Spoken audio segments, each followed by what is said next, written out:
Alors voilà, là vous avez donc devant vous un alambic Ortès, Alors attends, doucement, oui. que vous avez là. Attends, Ortex là. Hier soir, il y avait les mêmes. Là, mais vas-y, montre-le. Là, Ortès, Ortès, Oui. fils, Agen. Hmm.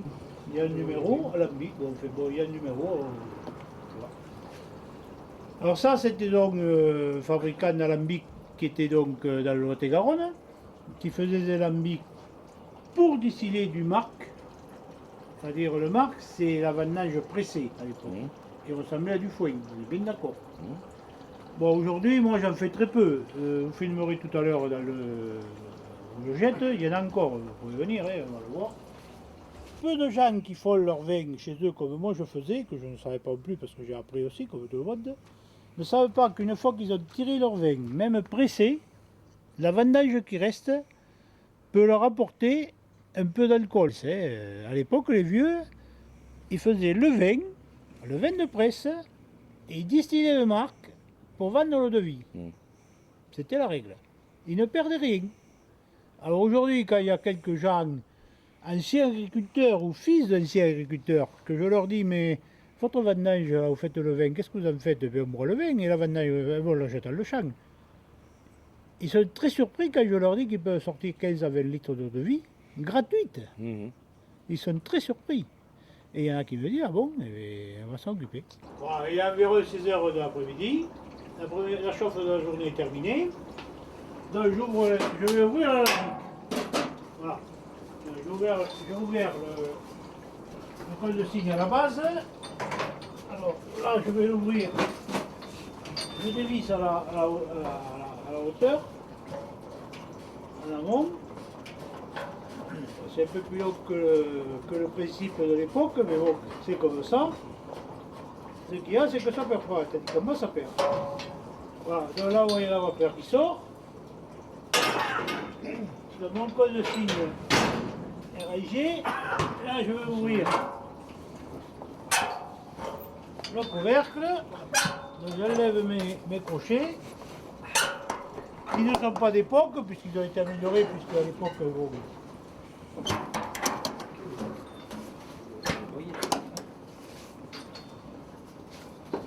alors ensuite, le pala manuel, parce qu'encore il n'est pas électronique celui-là. Les 3 crochets quand même qui sont mieux qu'à l'époque, parce qu'à l'époque c'était rudimentaire. Et maintenant, attention, il va y avoir une vapeur phénoménale. Hop.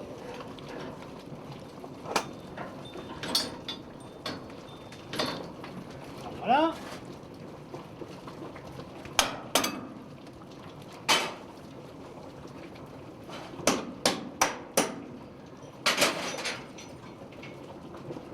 Voilà, là on est à peu près à 110 degrés dans la marmite.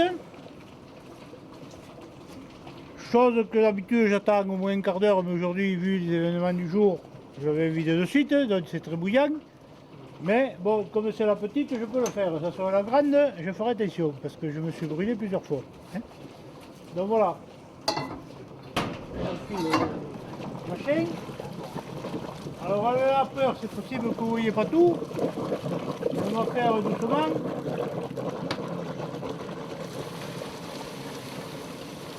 Donc voilà. Oui, mais. Ah, mais prends-le quand même. Bon.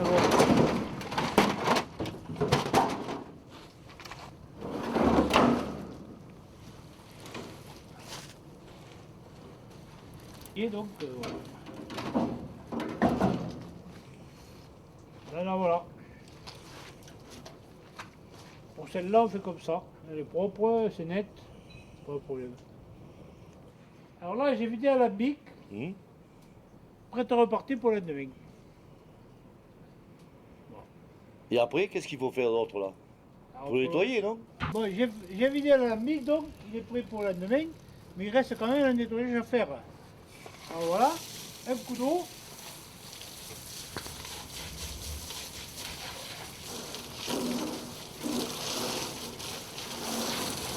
Encore de la vapeur.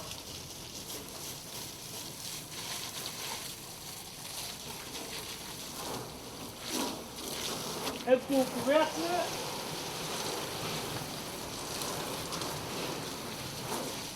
Ouais, elle a peur, bon.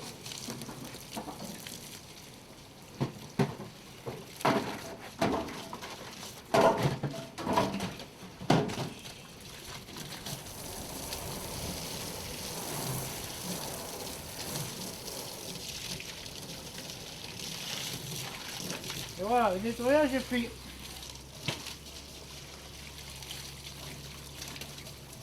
Donc voilà, pour l'instant, le nettoyage est fait. Je referme le moteur.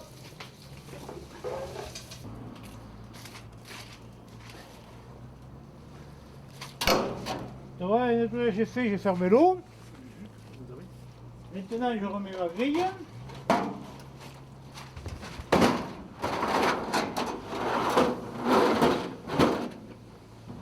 Alors cette grille, elle est prévue qu'au certain niveau d'eau, l'épaisseur de la grille 20 cm, c'est l'eau qu'il faut pour distiller pour faire la distillation. Voilà. Donc là, je mets un lit de paille.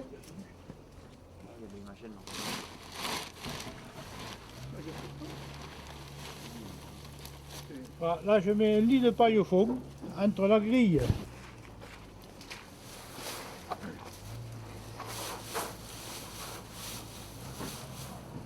Alors, cette paille que j'ai mis sert de filtre, c'est le filtre naturel.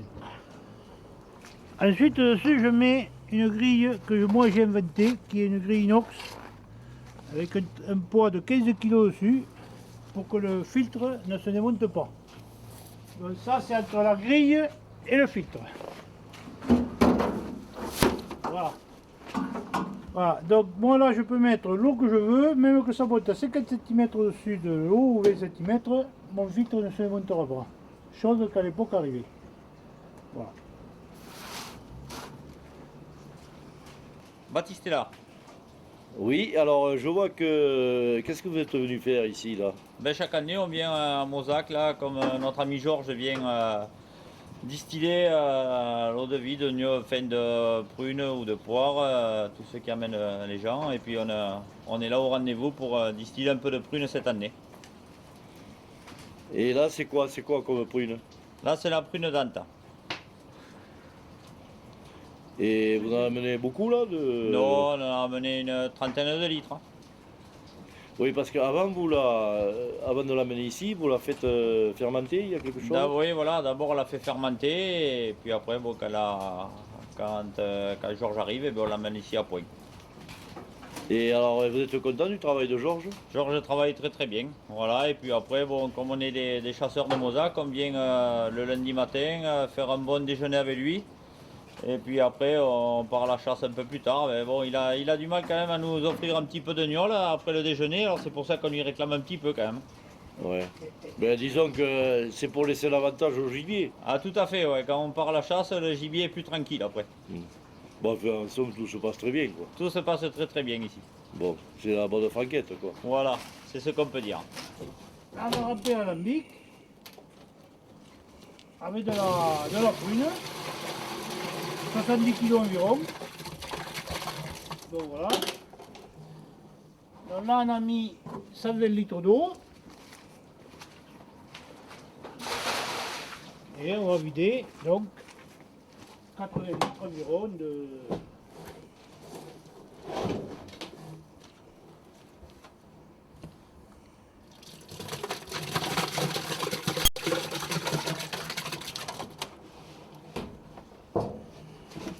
Celle-là, elle est bouillie. Hein.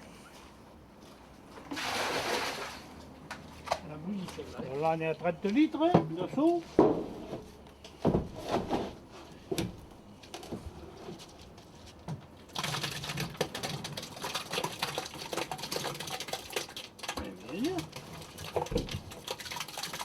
Il avait une gastro, le mec, non?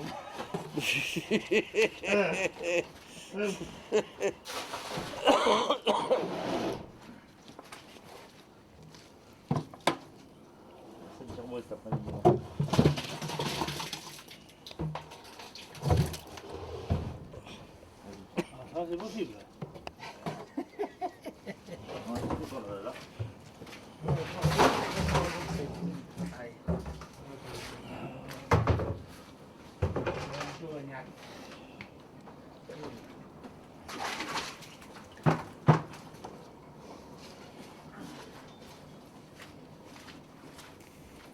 plus. Non.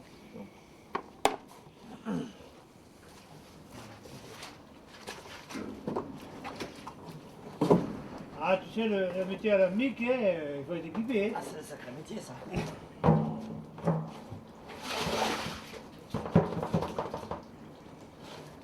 Donc voilà.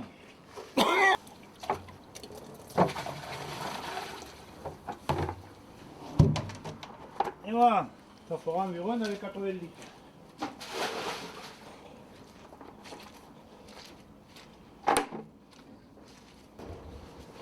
Donc voilà, là je baisse le couvercle. Ça c'est parce qu'il y a la caméra. Hein. Alors voilà, nouveau clips 2013, 2012-2013. Ah, c'est celui-là qu'il faut le copier. Ah, queste copies. Ah, c'est comme tout, il faut le mettre en face. Hein. Eh oui. Si tu le mets pas, tu le mets à côté. Oui, ça rentre moins bien. Il a dit le client, hein. Il le sait, lui, il est jeune. Ah oui. Mais quand on est jeune, ça va tout seul. Ouais.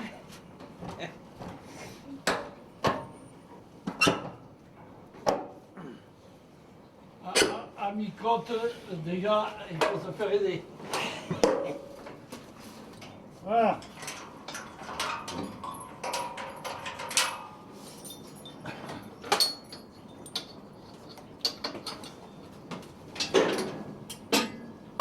Alors maintenant, je vais mettre le col de cygne. Alors à l'époque où je vis, cela c'était des clips automatiques. Les anciens étaient plus dégourdis que nous. Et bon, maintenant on est moins malin, mais bon, on fait avec au moment du jour. Donc voilà, là on a chargé l'alambic avec ce 85 litres de produit.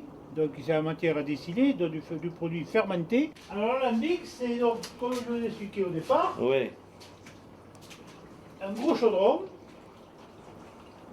de 400 litres d'eau, Oui. de 400 litres de volume, où au fond il y a une grille d'une certaine épaisseur, qui fait environ 20 cm. Alors voilà, à l'époque, les anciens ne faisaient que le marc, c'est-à-dire le vrai marc, hein, pressé. Donc c'est du foin, Oui. la grappe La grappe, oui. ou le grain pressé, sec. Alors ils avaient bien calculé, les anciens n'étaient pas plus faux que nous, qu'il fallait une certaine épaisseur, enfin un certain volume d'eau au fond d'un alambic pour pouvoir distiller un certain nombre de volume de marc.